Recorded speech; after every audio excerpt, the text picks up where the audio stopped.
Hujan deras dan angin kencang melanda Bali.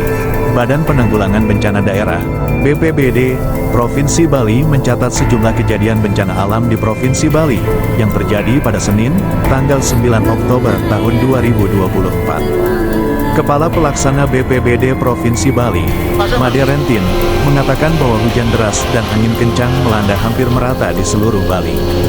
Berdasarkan data yang dirangkum oleh BPBD Provinsi Bali serta BPBD Kabupaten, Kota se-Bali, bencana alam itu meliputi pohon tumbang, atap rumah roboh, dahan pohon patah, senderan jebol, dan angin puting beliung.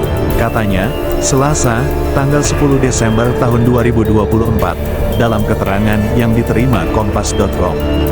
Ia membeberkan bahwa kejadian pohon tumbang tercatat di 44 titik di 7 kabupaten, yang meliputi Kabupaten Buleleng, Badung, Bangli, Karangasem, Gianyar, Tabanan, dan Jembrana. Hujan dan angin kencang juga mengakibatkan atap rumah warga roboh di 2 titik, yakni di Kabupaten Jembrana dan Karangasem. Kejadian senderan jebol terjadi di 1 titik di Kabupaten Gianyar yang merenggut 2 korban jiwa, lanjut Made Rentin. BPBD juga mencatatkan kejadian angin puting beliung yang dilaporkan terjadi di 3 desa di Kecamatan Negara, Kabupaten Jembrana.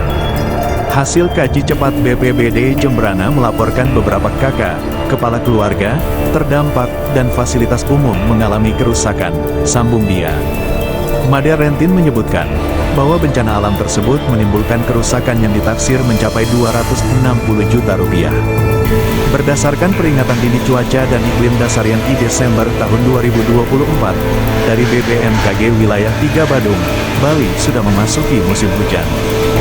BPBD pun mengimbau warga untuk mewaspadai curah hujan tinggi yang dapat menyebabkan banjir dan longsor. Berdasarkan peringatan dini cuaca dari BMKG wilayah 3 Badung, Bali telah memasuki musim hujan. Warga dihimbau untuk lebih waspada terhadap curah hujan tinggi yang dapat memicu banjir dan longsor. Rentin juga mengajak masyarakat untuk meningkatkan kapasitas dan kesiapsiagaan dalam menghadapi potensi bencana, demi mewujudkan Bali yang tangguh bencana.